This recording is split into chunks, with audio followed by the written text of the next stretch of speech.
Let me say to everyone here at home, if you are saving less than 10 grand a month and you're just saving, your chance of being rich is fucking zero.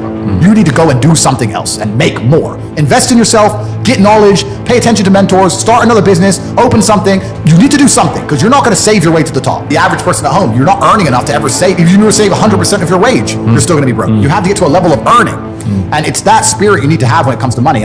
And it truly is the abundance mindset is true. If you're a normal person with a normal wage or a normal income and you're focusing on investments, you're making a big mistake because there's no way you can invest 500 pounds. It's going to grow into. Maybe you could pull off a lottery win shitcoin pump or something, but in general, with anything normal outside of this clown world garbage, which has vanished because the real world's back, because the last 2 years have been clown world. Now the real world's back and it's hard to make money again. There's nothing you can put 500 pounds in without doing any work, and it's just going to blow up and make you a millionaire, right? So if you don't have significant money to invest, you shouldn't be focusing on investments. You should be focusing on how to make more money. Let's say you're a normal person, you're working a normal job, you're making $4 grand a month, and you pay all your bills and you're left with $1 grand a month. And then in your spare time, you're worried about how to spend that or how to invest that grand a month. Right. I think that's a waste of time. You should be far more worried about spending your time trying to make more money. Yeah, because 100%. $1 grand a month, it's not enough money. So you could invest that grand in yourself. Absolutely, invest in knowledge or something like that. But investing in a coin, like I said, unless it's a lottery win. And before I go on to answer the question, I do want to make something clear. I think the last 2 years have been a fantastic period of wealth creation. The money printers were on full, and it was full clown world, and it was bullshit. And a lot of people made money during the clown world and spent it all, and they now think they're going to continue to make money in clown world that's ways. not happening. No, the real world is back. The brokies and the wagies, you're all going back to McDonald's. If you bought poo dick coin and made 200 grand, and you think you're going to be able to continue to do that for the rest of your life, you're a dumbass. That was a once in a lifetime generational gap where you could pull something off, and now it's back to the hard times. Even all the big tech companies, and the tech companies make money from the sky for free with pixels. They're cutting staff. If they're cutting staff, then it's really hard. It's going to get very difficult to make money now. So a lot of the dumb shit is over. In terms of how to make money in the world today, it's hard. I think that the world is changing into an economy which is to a degree based on attention. I think you need to find a way to get attention to you and who you are, your product or your service, and find a way to monetize it. So the easiest way to do that is to have some knowledge.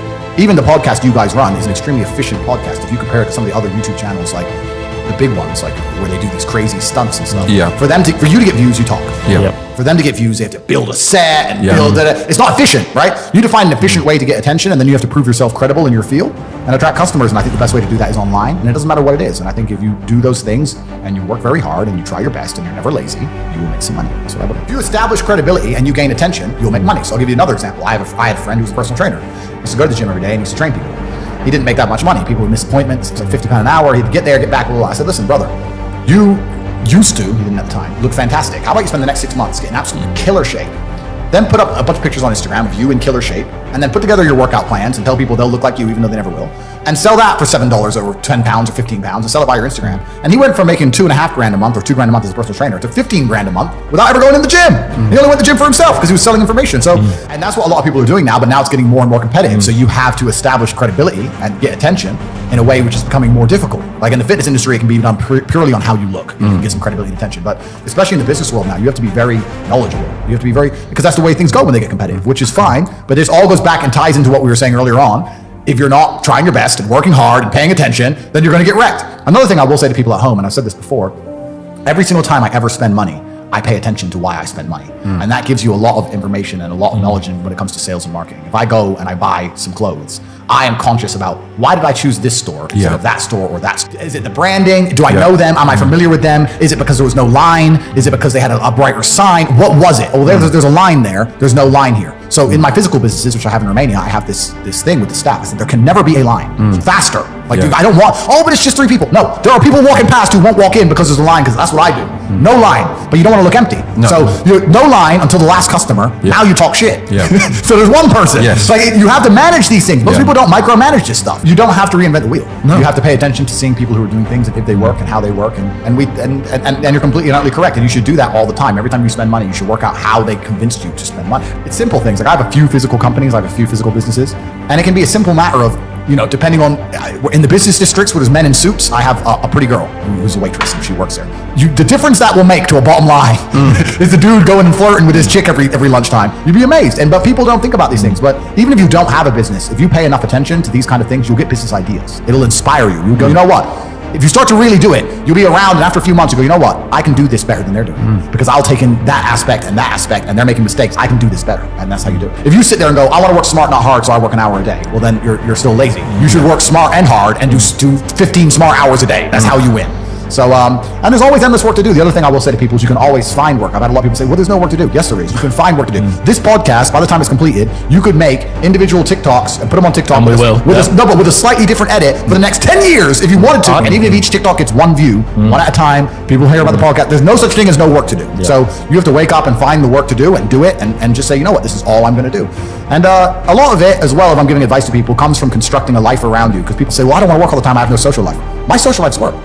My best friends and me run our companies. We have the most fun in the office working. That's our fun, right? And my woman's there and she's making us coffee. My relationships work. It's all work. Like, it's all done. So I don't have to separate things and compete against each other. Like, that makes you ultra competitive. But yeah, I think all of my income's disposable, and I have no respect for money. Money for me is a tool, and I use it to get whatever I want and bend the world.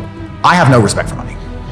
There are people who are much smarter with money than me. I don't have any respect for money at all. I don't believe in saving money. And I think a lot of that is down to I'm not advocating people to be like this. It's my life philosophy and the fact that I don't live in any realm of fear at all. I can't imagine myself not being able to make more. I can't ever be poor. And if I wanted something now that took every penny of my net worth, then I would buy it because I want it. I don't care. I don't think, oh, I have a safety net. I don't give a shit about money. You shouldn't fear money. I think there's a lot of people who are very scared with money, and they hold on to it, and they're very fearful with it. And they say scared money doesn't make money, and scared people don't conquer the world. I can never be poor. My skill set, the people I know, my phone book, my reliability, my reputation. You could take all of my money today. I'll be a millionaire again in 2 weeks. I can call people and say, lend me 10 mil. Oh, that's Tate. I can call people. I know people. I have a place I can go. I'm good at speaking. Like, once you have those lessons and once you have that network and once you have those things built, you can't go broke. You really can't. You get to a point of life where the only way you could go broke is if you become a drug addict or something ridiculous.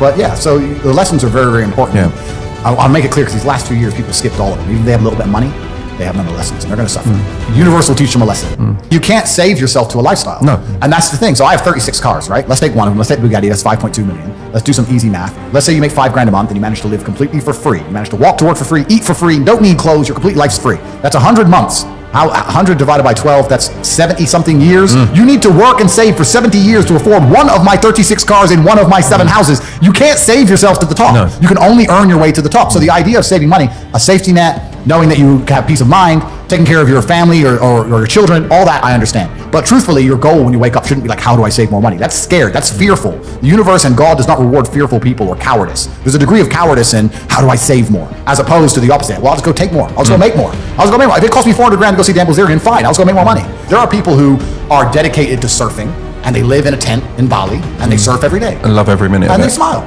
That's fantastic. You have to decide what you want in life. I want to conquer the world. And if you're going to conquer the world in the modern society we live in, that's going to be a fiscal conquer. That's what you're going to do. You're going to make a bunch of money. How else are you going to conquer the world? That's what I wanted. You have to decide what you want. And it's different folks for different strokes, and it takes a lot of different kind of people to make the world go round. But if you truly want to conquer the world, you're going to end up wanting a bunch of money because that's the way to do it. That's the way to do it. So you have to decide the life you want to live. I went shopping in London 2 days ago. I spent, and me and Tristan sat and talked about it, because the coolest thing about being rich is talking about when you were broke. It's the funnest thing.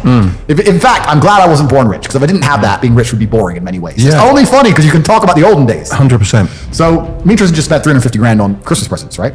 Lovely. Yeah, but you get to the point where money has so little value. Like, we walked in, Tristan saw a pair of Jimmy Choo heels, and he's like, I'll give them to one of his girls or whatever, and he goes, what's her shoe size? I don't know. He goes, what sizes you got? They go, we got 36 to 39. He goes, okay, just give me them. Just give me 11 pairs of the same shoe. Because money, instead of texting her and finding out her shoe size, just give me everything. They lock the front of the store. There's a huge line because me and Tristan are in there. No one else allowed in. And money for us is a tool to shape the world. And I think that's what a lot of people also don't understand about being rich. You don't want to be rich. You want to be powerful. That's what really is going to satisfy you in your soul. It's the power. It's not the, I can afford this. That's nice for a while. But really what makes you happy is there's 60 of these Bugattis on earth. Everyone wants one. Who gets one? I do. Because you can't have one. That's the fun of it, right? So it's power you're truly chasing. And if you want to be powerful, you can't be scared to invest money, to spend money. A lot of people at home, if they want to make more money, need to invest in themselves. Yeah. They invest in themselves. And maybe they've been taught, well, if I just save. When I was broke, I thought everyone was broke. You do. And then you get rich and you start thinking, shit, everyone has money. Every supercar I want is sold out. Every diamond watch I want is sold out. The private jet charters are full. The yachts are full. As soon as you get rich, you start, who are all these people who've got money? I was just in Dubai, and my houses are being built. They're going to be completed this year. I bought a bunch of them off plan, so I decided to rent. And I rented a house on the Palm. It's $25,000 a day, dollars, and I rented it. And I'm sitting there, and the landlord comes and goes, I just got an offer for $35,000 a day. You need to leave. And I go, okay, well, I'll pay $40,000 a day. And then he came back and goes, the guys offer $50,000 a day for a year. And I'm like, who am I even in a bidding war with? And I just left. I was like, you know what? Take it. I'll get another one. But like, there's people out there with money like you couldn't fucking fathom. There is so much money in the world. So you do get to a level of wealth. Another time it hit me, I was at Monaco. I was sitting around dinner in Monaco after, it was on a car rally, funnily enough. And there's like 10 of us, and I just looked around the table by coincidence, and I saw everyone's wearing a nice watch, and I thought, when I was broke, the idea, if someone told me they had 30 or 40 grand in the bank, I thought they were doing good. Now I'm sitting at a table, everyone's wearing a $100,000 watch. Nobody gives a fuck. It's just like, there's levels to the game. And when you get up to the top, you realize there's money everywhere. The abundance mindset, there's so many rich people. So if you're not where you want to be financially, I hope this pisses you off, because I'm telling you to annoy you, that you're sitting there struggling to pay your bills. There are people out there making so much money you couldn't possibly fathom who have anything they want all of the time. And you may sit there and go, oh, but they're miserable. A lot of them aren't. Trust me, they're having a great time. So you need to make a bunch more money, because there's money everywhere. I'll give you an example of why people are too arrogant to learn. Let's forget about selling products. On my email, on my website, CobraTake.com, I have an email list. It's completely and utterly free. I am a billionaire. I'm sitting here telling people how to make money. Anyone who's listening to this is watching, and they obviously find me entertaining, they find you entertaining, they understand we're knowledgeable. I will tell you how to make money, and I will give you knowledge and advice via email for free each day. There are people who will sit and watch this, knowing that, and still not sign up. Explain that to me.